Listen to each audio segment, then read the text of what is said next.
السلام علیکم ورحمۃ اللہ وبرکاتہ۔ بسم اللہ الرحمن الرحیم۔ اللہم صلی علی محمد عبدک و رسولک و صلی علی المؤمنین والمؤمنات والمسلمین والمسلمات۔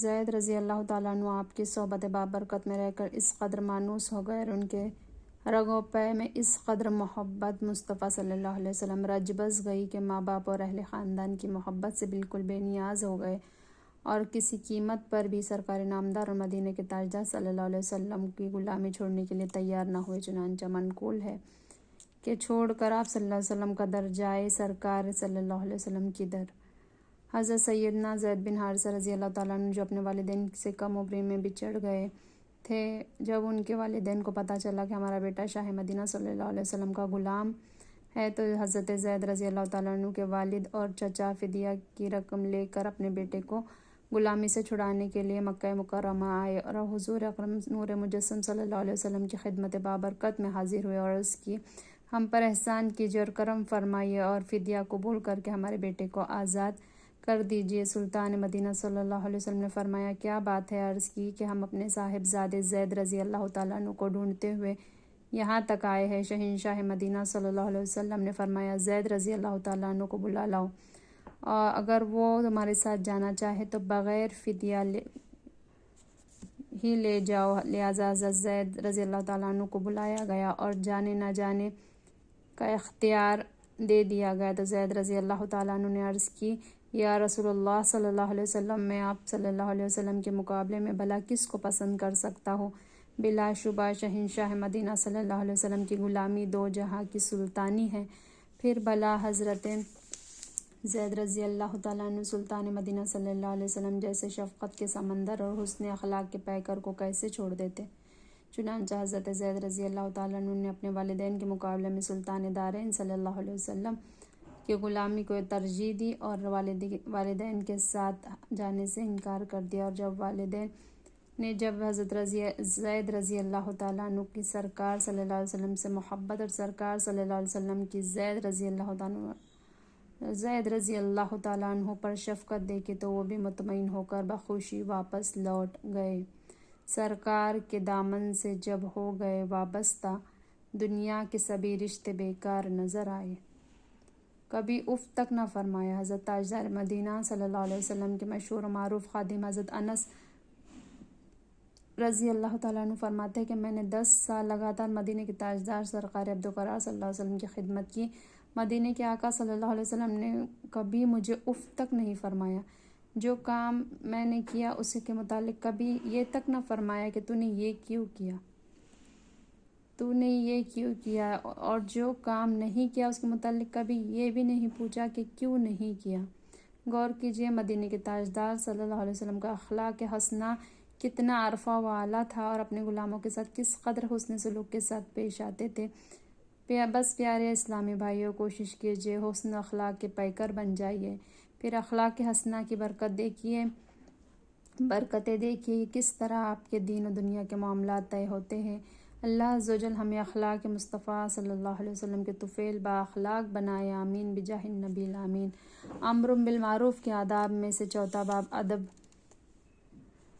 ادب صبر و تحمل ہے، لہٰذا آپ صبر و تحمل کا بیان کیا جاتا ہے۔ صبر و تحمل، پیارے اسلامی بھائی اور بہنوں، نیکی کی دعوت دینے کا صابر اور متحمل مزاج ہونا نہایت ضروری ہے، جیسا کہ قرآن عظیم میں ارشاد فرمایا گیا ہے، وَأْمُرْ بِالْمَعْرُوفِ وَانْهَ عَنِ الْمُنکَرِ وَاصْبِرْ عَلَىٰ مَا أَصَابَكَ، اور اچھی بات کا حکم دے اور بری بات سے منع کرے، اور جو افتاد تجھ پر پڑے اس پر صبر کر۔ مبلغ ستایا جاتا ہے، یقیناً نیکی کی دعوت کے راستے میں بسا اوقات نہایت مشکلات کا سامنا بھی کرنا پڑتا ہے، مذاق بھی اڑایا جاتا ہے، مار پیٹ بھی کی جاتی ہے، بعض اوقات تو جان تک بھی خطرے میں پڑ جاتی ہے۔ ان تمام نامساعد حالات میں صبر و شکیبائی کا دامن ہاتھ سے نہیں چھوٹنا چاہیے۔ ایسے موقع تو اکثر و بیشتر آئیں گے، آپ کسی کو نیکی کی دعوت دیں گے تو وہ سیدھے منہ بات ہی نہیں کریں گا بلکہ الٹا سیدھا جواب دیں گا۔ یہ موقع بھی بڑا صبر و آزما ہوتا ہے، اس وقت آپ کو غصہ نہیں آنا چاہیے، یہ اس کا اپنا مقدر ہے جو ایسا جواب دے رہا ہے۔ نیکی کی دعوت دینے والے کا دل دکھانے والا خود گنہگار ہوگا۔ تو اپنے آپ کو سنبھال۔ حضرت سیدنا عبداللہ بن مسعود رضی اللہ تعالیٰ عنہ فرماتے کہ اللہ کے نزدیک یہ ایک بڑا گناہ ہے کہ کوئی شخص بطور نصیحت کہے کہ تو اللہ عز و جل سے تو ڈر، تو برائی کرنے والا اس کا جواب دے، تو اپنے آپ کو سنبھال۔ ومن احسن قولا ممن دعا، اور اس سے زیادہ کس بات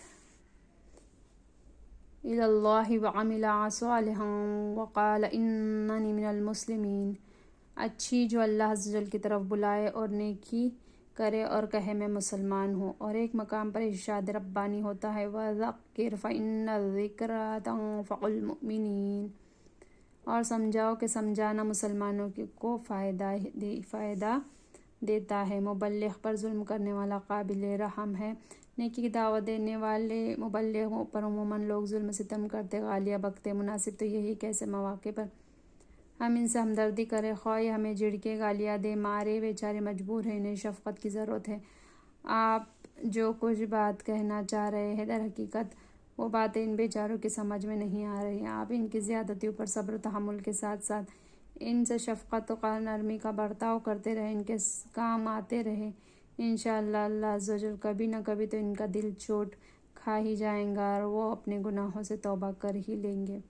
پیارے اسلامی بھائی اور بہنوں، حضرت سیدنا عیسیٰ روح اللہ علیہ نبینا علیہ الصلاۃ والسلام کے 3 مبلغوں کا واقعہ پڑھی اور جھومیے کہ ان حضرات نے بے مثال صبر و تحمل کا مظاہرہ کر کے اور مسلسل جد و جہد جاری رکھ کر ایک بت پرست بادشاہ اور اس کی رعایا کی بھاری اکثریت کو کس طرح ایمان لانے پر راضی کر دیا۔ 3 مبلغین کا عجیب و غریب واقعہ۔ الزاقیہ ملک شام کا ایک بہترین شہر ہے جس کی فصیل سنگین دیواروں سے بنی ہوئی اور پورا شہر 5 پہاڑوں سے گھرا ہوا تھا اور شہر کی آبادی کا رقبہ 12 میل تک پھیلا ہوا تھا۔ حضرت سیدنا عیسیٰ روح اللہ علیہ نبینا علیہ الصلاۃ والسلام نے اپنے حواریوں میں سے صادق اور مصدوق رحمۃ اللہ تعالیٰ علیہ نامی 2 مبلغوں کو نیکی کی دعوت کے لیے اس شہر میں بھیجا۔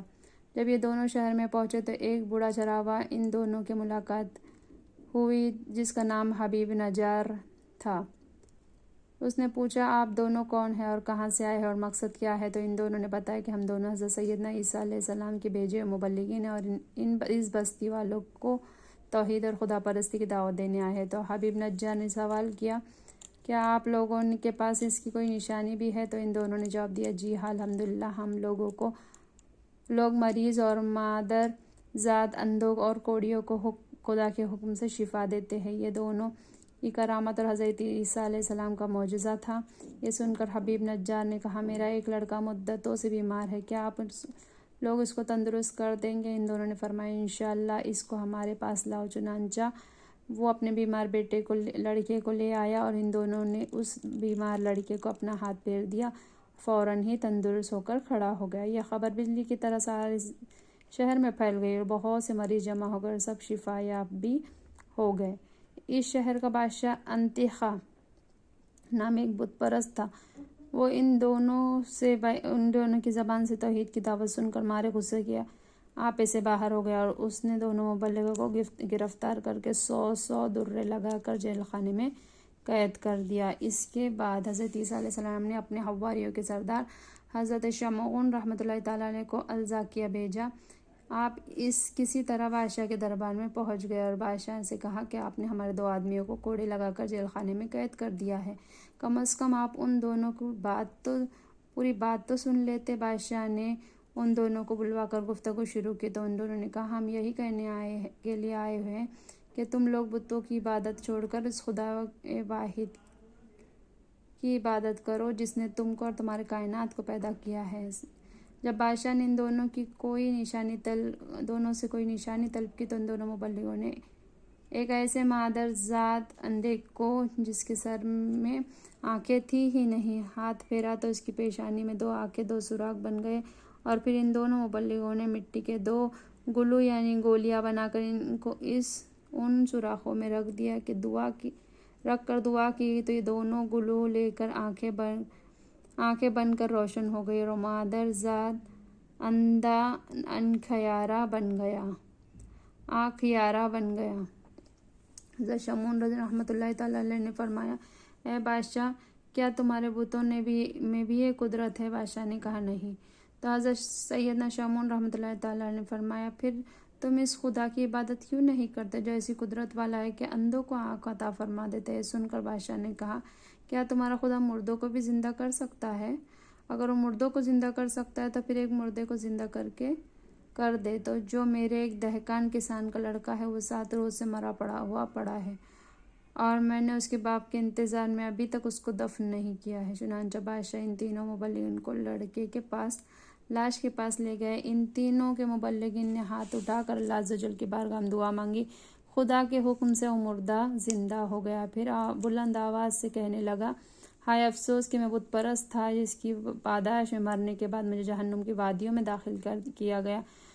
میں تم لوگوں کو عذاب الہی سے ڈراتے ہوئے اللہ عز و جل پر ایمان لانے کی دعوت دیتا اور تم لوگوں کو نصیحت کرتا ہوں خدا کے پیغمبر حضرت سیدنا عیسیٰ علیہ السلام کا کلمہ پڑھ کر ان تینوں مبلغین کی بات مان کر ان لوگوں کے ساتھ اچھا سلوک کرو، کیونکہ تینوں حضرت سیدنا عیسیٰ علیہ السلام کے حواری اور ان کے فرستادہ ہے۔ یہ عجیب و غریب منظر دیکھ کر اور مردے کا بیان سن کر سب کے سب حیران رہ گئے۔ اتنے میں حضرت حبیب نجار رحمۃ اللہ تعالیٰ نے بھی دوڑتے ہوئے پہنچ گئے اور انہوں نے بھی یہ بادشاہ اور سارے شہر والوں کو مبلغین کی تصدیق کے لیے پرزور بیان کر کے آمادہ کر لیا، یہاں تک کہ بادشاہ اور اس کے تمام درباریوں نے ایمان کی دعوت قبول کی۔ سب صاحب ایمان ہو گئے، مگر چند منحوس لوگ جو بتوں کی محبت اور عقل و ہوش کھو چکے تھے وہ ایمان نہیں لائے، بلکہ ان ظالموں سے حضرت حبیب نجار رحمۃ اللہ تعالیٰ کو شہید کر دیا، جس کی بنا پر ان ظالموں پر عذاب آیا اور لوگ عذاب الہی سے ہلاک کر دیے گئے۔ میٹھے میٹھے اسلامی بھائیوں،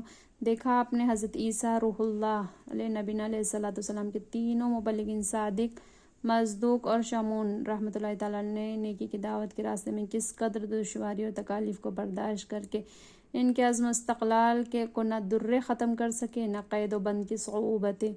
نہایت ہی نرمی سے یہ حضرات اپنے کام میں لگے رہے۔ آخر کار اللہ عز و جل نے ان کو کامیابی سے ہمکنار کیا، اور لہٰذا ہر مبلغ کو یہ بات بخوبی سمجھ لینی چاہیے کہ اللہ عز و جل کی راہ میں اور سنتوں کا پیغام پہنچاتے ہوئے خواہ کتنی ہی مشکلات کا سامنا کرنا پڑے، اس کے پائے سب بات کو لغزش نہیں آنی چاہیے۔ ٹھکرانے والے اور مذاق اڑانے والوں کے ساتھ ہمدردی اور خیر خواہی کا جذبہ ہی رکھے، کیونکہ یہ بیچارے ابھی تک آپ کے پیغام کو سمجھ ہی نہیں پائے۔ شیطان نے ان کی آنکھوں پر غفلت کی پٹیاں باندھ رکھی ہیں، اسی لیے انہیں کچھ سجائی نہیں دے رہا۔ گناہوں کے گندے انڈے کو ہی اپنے کل کائنات سمجھ بیٹھے۔ ہو سکتا ہے آپ کی جد و جہد ان غریبوں کی ہدایت اور نجات کا ذریعہ بن جائے۔ ہمارے اسلاف بگڑے ہوئے لوگوں پر بگڑنے کی بجائے ان کے بگاڑ کا علاج کرنے ہی کی فکر میں لگے رہتے تھے۔